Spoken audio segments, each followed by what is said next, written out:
Hello students, आपके अपने YouTube channel सिलेक्शनपुर academy पर मैं कुलदीप आपका स्वागत करता हूं। देखिए स्टूडेंट्स, हम इसमें पढ़ने वाले हैं संसद समितियां। इससे जो है काफ़ी वेरी इंपॉर्टेंट टॉपिक है ये। और इससे जो है आपकी परीक्षाओं में अब तक, चाहे वो एसएससी हो, किसी भी लेवल की परीक्षा हो, अब तक इस क्वेश्चन पूछे गए हैं। कुल मिला के इससे अभी तक 31 क्वेश्चन पूछे गए हैं। और मैं ये आपको एक एक टॉपिक आसानी से हल कराऊंगा, इसलिए आप एक एक पॉइंट को अच्छे तरीके से समझना। आइए पहले हम थ्योरी पढ़ेंगे, फिर उसके बाद हम एक टेस्ट लगाएंगे। आइए अब एक एक पॉइंट को हम ध्यानपूर्वक समझते हैं। संविधान में संसदीय समिति, संसद को देश का बहुत सारा काम रहता है, उस काम को एक व्यक्ति कभी नहीं कर सकता। तो हमारे संविधान का अनुच्छेद 118 कहता है कि लोकसभा अध्यक्ष कार्य को आसान बनाने के लिए अलग अलग कार्य हेतु अलग अलग संसद को बुरा बना देगा और इन्हें ग्रुप बना देगा। इन ग्रुप वाइज को काम बांट देगा। इन्हीं ग्रुप को हम समिति कहते हैं। ये ग्रुप दो तरह के होती हैं, एक तो स्थायी समिति होती है और एक अस्थायी होती है। इसे हम तटस्थ समिति भी कहते हैं। अब देखिए स्थायी समिति में कौन कौन सी आती हैं वो देखते हैं।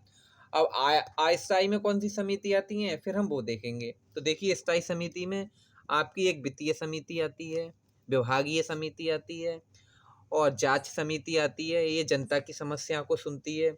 और सदन समिति आती है, नियम कानून या कार्य मंत्रण इसके अंतर्गत आती हैं। और अन्वेषण समिति आती है, इसके अंदर SC और ST के बारे में बताया गया है। और सेवा समिति है, इसमें वेतन भत्ता और आवास के बारे में बताया गया है।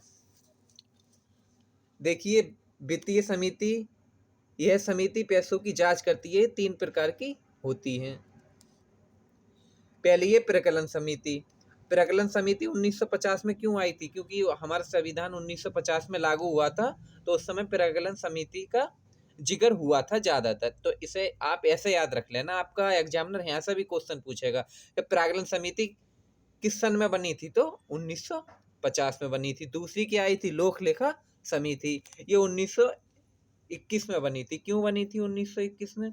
क्योंकि उस समय जो थे लोक लेखा समिति में 21 सदस्य ही थे ज़्यादातर। तो इस तरीके से आप इसे याद रख लेना। लोक उपकरण समिति, तो ये 1964 में आई थी, क्योंकि उस समय 64 साधन ज़्यादा थे, जैसे रेलवे हो गया, आपका LIC हो गया। आइए आप देखते हैं प्रकलन समिति।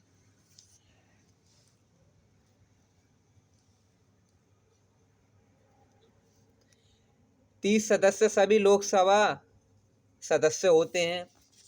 सबसे बड़ी स्थायी समिति है और ये सबसे बड़ी संसदीय समिति है। इसका कार्य क्या होता है?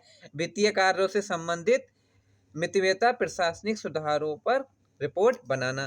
तो देखिए आपका एग्जामिनर यहाँ से क्वेश्चन ये पूछेगा कि प्राकलन समिति में कितने सदस्य होते हैं, तो 30 होते हैं। कहाँ से होते हैं? लोकसभा से ही होते हैं, ये राज्यसभा से नहीं होते इसमें। और ये सबसे बड़ी स्थायी समिति कौन सी समिति है? प्राकलन समिति है, लोक लेखा समिति है, कौन सी समिति है? तो प्राकलन समिति है। आइए अब दूसरी समिति देखते हैं हम, लोक लेखा समिति। वेरी इंपॉर्टेंट है और इससे काफी क्वेश्चन बनते हैं, इसे हम ध्यान से सुनते हैं। इसमें लोकसभा से 15 तथा राज्यसभा से 7 सदस्य होते हैं और कुल 22 सदस्य होते हैं।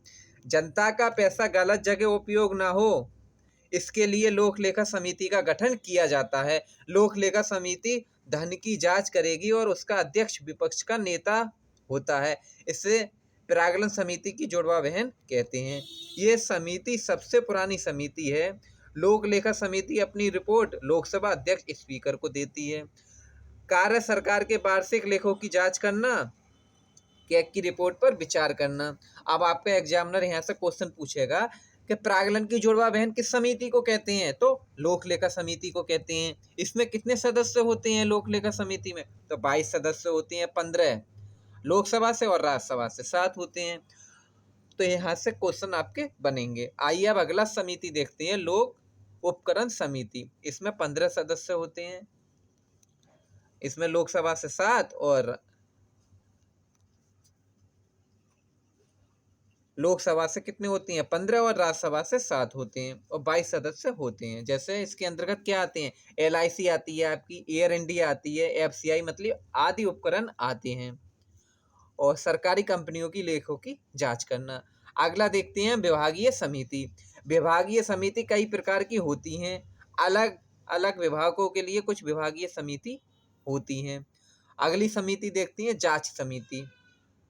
जांच समिति में जनता की समस्या की जांच के लिए एक समिति बनाई जाती है। उसको लोकसभा के अध्यक्ष को बताती है कि जनता को ये सभी समस्याएं हो, इस प्रकार विधेयक को बनाना चाहिए। अगली समिति देखती है सदन समिति। सदन समिति कई समितियां होती हैं। इनका काम सदन के लिए नियम कानून बनाना होता है और किस विधेयक को कितने दिन में पारित लेना है इसके लिए समय निर्धारण करना होता है। आइए अब अगली समिति देखते हैं अन्वेषण समिति।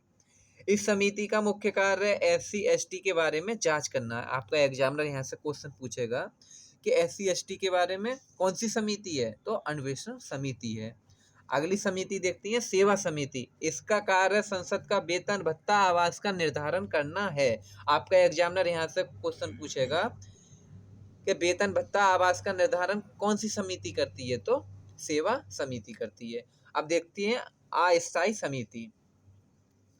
इसका गठन विशेष काम के लिए विशेष परिस्थिति में किया जाता है। जब काम पूरा हो जाता है, उस काम को पूरा हो जाने के बाद इस समिति को भंग कर दिया जाता है। इसी कारण हम अस्थायी समिति के नाम से जानते हैं। ये दो प्रकार की होती हैं, प्रवर तथा संसदीय समिति। अब देखिए प्रवर समिति देखते हैं।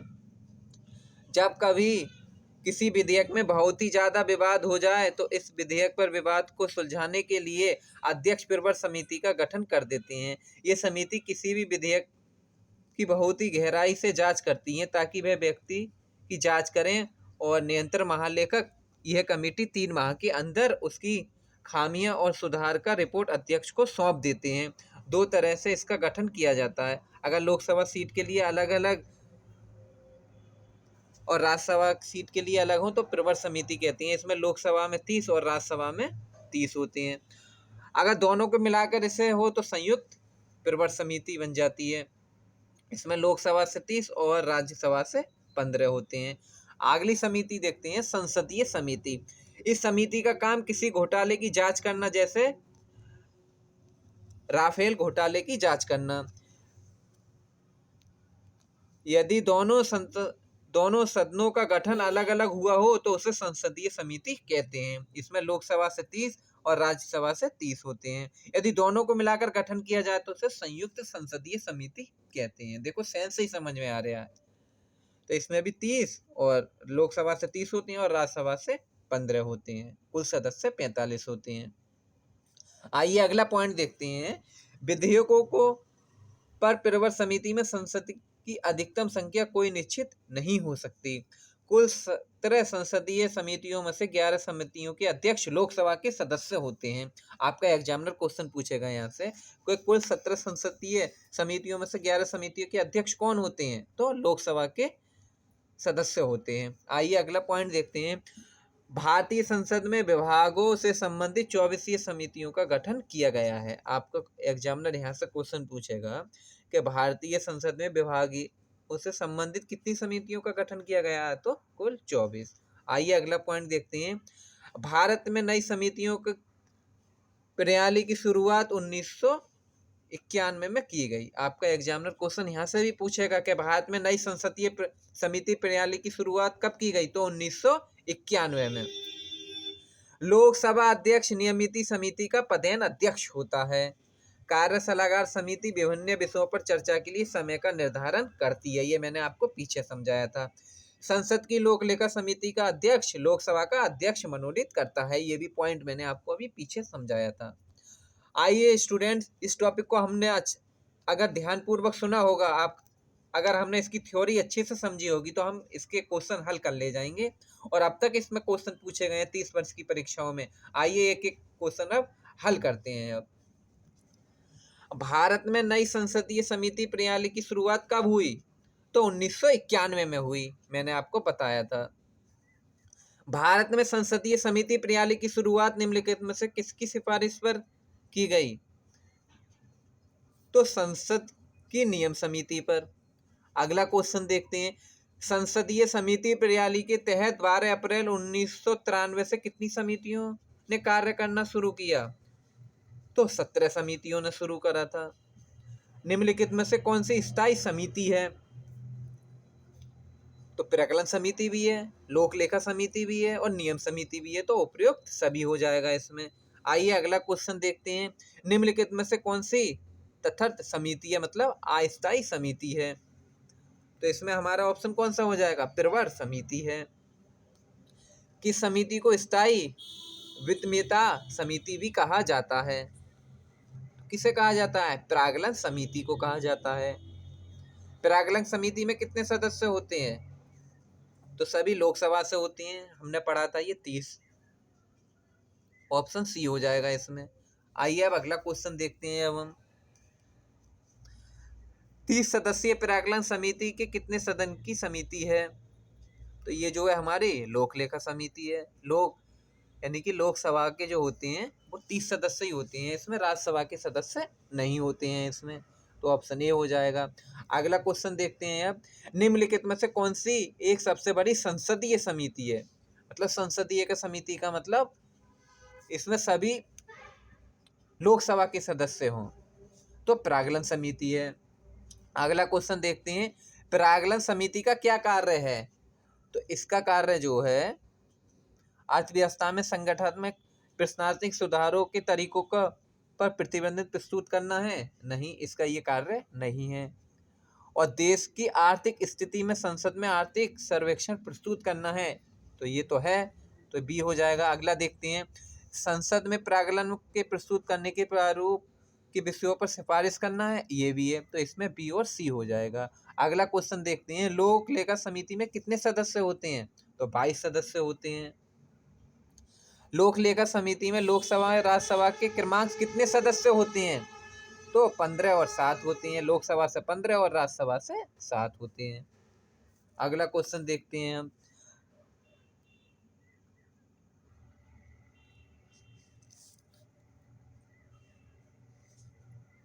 भारत के नियंत्रण एवं महालेखक परीक्षक द्वारा प्रस्तुत प्रतिवेदन के आधार पर कौन समिति कार्य करती है?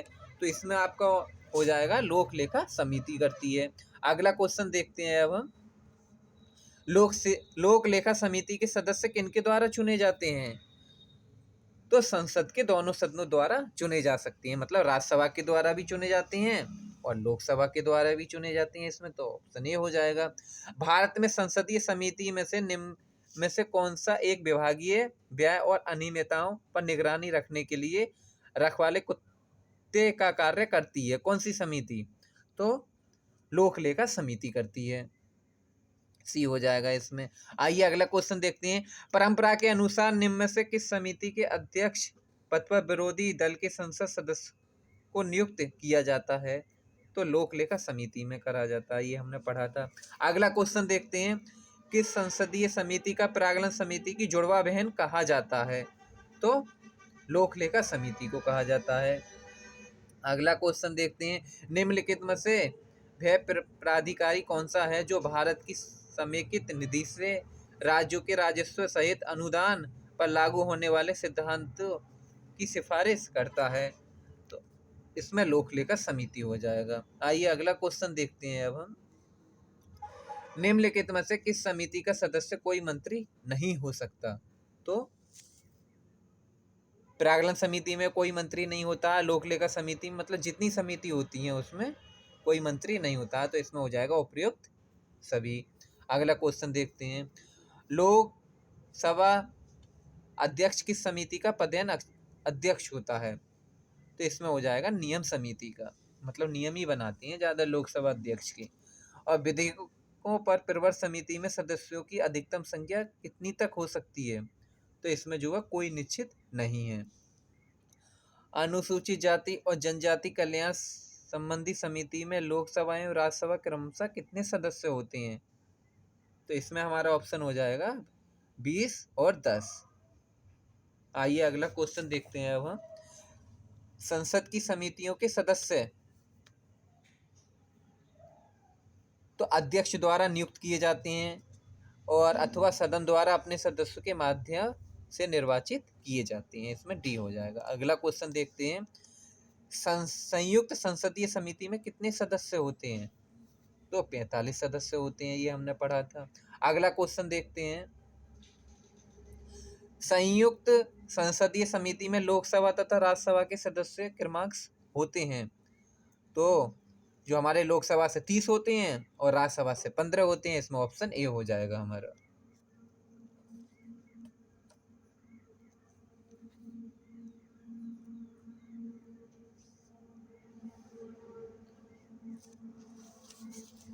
अगला क्वेश्चन देखते हैं अब हम,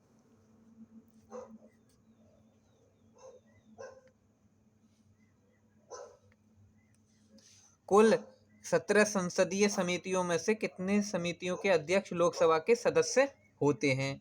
तो इसमें ऑप्शन हो जाएगा हमारा 11 होते हैं। निम्न में से कौन सी समिति विभिन्न विषयों पर चर्चा के लिए समय का निर्धारण करती है? तो इसमें हो जाएगा कार्य सलाहकार समिति करती है।